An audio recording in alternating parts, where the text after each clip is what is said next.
নমস্কার বন্ধুরা, রূপার রান্নাঘরে আপনাদের অনেক অনেক স্বাগত। বন্ধুরা, আমি একদম পারফেক্টভাবে ক্ষীর বানানোর রেসিপি নিয়ে চলে এসেছি। আশা করি আপনাদের ভালো লাগবে এবং প্রথম থেকে শেষ পর্যন্ত আমার পাশে থাকবেন। যে কোনো শুভ অনুষ্ঠানে আমরা ক্ষীর বানিয়ে থাকি, কিন্তু পারফেক্টভাবে বানানো হয় না, কিছু না কিছু মিস্টেক হয়ে থাকে। কিন্তু আপনারা যদি এই প্রসেসে ক্ষীর বানান, তাহলে আপনাদের ক্ষীরটা অবশ্যই পারফেক্টভাবে বানানো হবে এবং খেতেও ক্ষীরটা দুর্দান্ত হবে। এখানে আমি বড় পাত্রের মধ্যে 250 গ্রাম গোবিন্দভোগ চাল নিয়ে নিলাম। আপনারা আপনাদের পরিমাণ মতো চালটা নিয়ে নেবেন।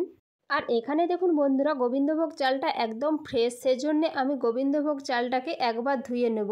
চালটা ধুয়ে নেওয়ার জন্য পরিমাণ মতো আমি জল দিয়ে দিলাম। জল দিয়ে দেওয়ার পর হাত দিয়ে একটু নেড়ে চেড়ে ধুয়ে জলটা আমি ফেলে দিলাম।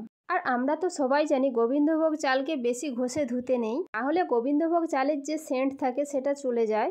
এদিকে চুলায় কড়া বসিয়ে দিয়েছি। কড়ার মধ্যে আমি পরিমাণ মতো ঘি দিয়ে দিলাম। ধুয়ে রাখা গোবিন্দভোগ চালটাও দিয়ে দিলাম।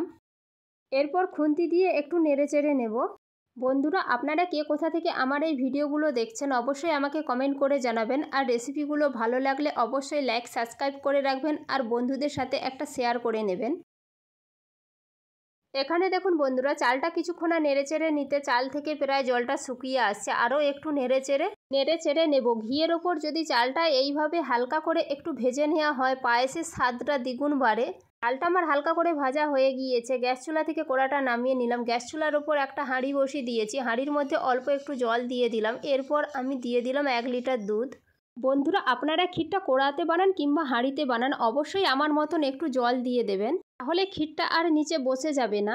এরপর ঘিয়ের ওপর তেজপাতা দিতে মনে ছিল না, সেজন্য আমি দুধের ওপর 2টো তেজপাতা দিয়ে দিলাম আর ভেজে রাখা চালটাও দিয়ে দিলাম।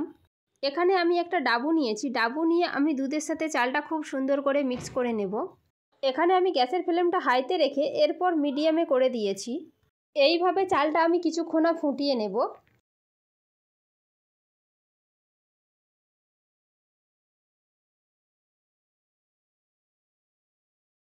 এইভাবে চালটা আমি কিছুক্ষণ ফুটিয়ে নিয়েছি। এরপর ডাবুর সাহায্যে দেখে নেব চালটা কতটা সেদ্ধ হয়েছে। এখানে আমার চালটা অনেকটাই সেদ্ধ হয়ে গিয়েছে, কিন্তু ক্ষীরের মধ্যে অনেকটা দুধ কমে গিয়েছে। তার জন্য ক্ষীরের টেস্ট বাড়ানোর জন্য একটা মেন জিনিস দিয়ে দেবো। কিছুটা গরম জল নিয়েছি। গরম জলের ওপর 2টো আমুল দুধের প্যাকেট গুলিয়ে নিলাম।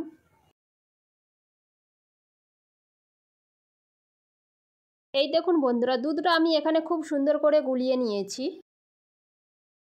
এরপর ক্ষীরের ওপর আমি গুলানো দুধটা দিয়ে দিলাম। একটা ডাবুর সাহায্যে নেড়েচেড়ে মিক্স করে দিলাম।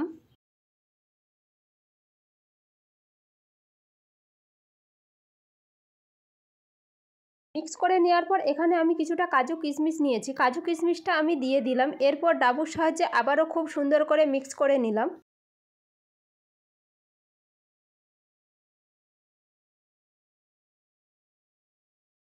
মিক্স করে নেওয়ার পর একদম হালকা আঁচে কিছুক্ষণ আমি ফুটিয়ে নিয়েছি। পায়েসের চালটা আমার পুরোপুরিভাবে সেদ্ধ হয়ে গিয়েছে। একটা বাটি নিয়েছি, বাটির আমি 1.5 বাটি চিনি দিয়ে দিলাম।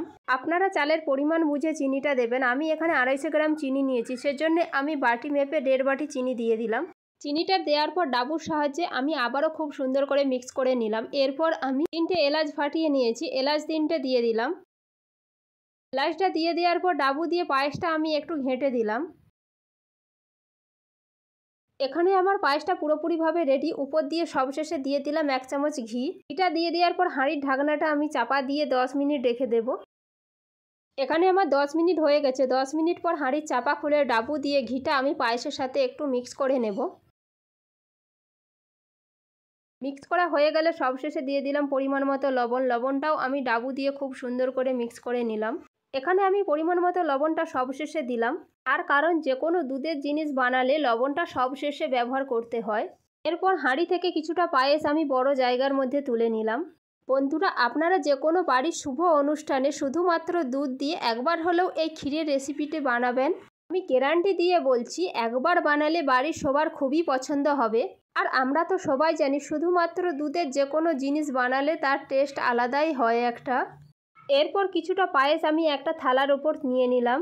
বাড়ির একটা শুভ অনুষ্ঠানে বানিয়েছি, সেজন্য আমি সাইডে নিয়ে নিয়েছি 2 রকমের মিষ্টি। সত্যি বলছি বন্ধুরা, বাড়ির সবাই খেয়ে খুবই প্রশংসা করেছে। আপনারাও বাড়িতে একবার হলেও বানান আর বাড়ির সবার প্রশংসা পান। বন্ধুরা, আজকে আমার এই ক্ষীরের রেসিপিটি ভালো লাগলে অবশ্যই কমেন্ট করে জানাবেন।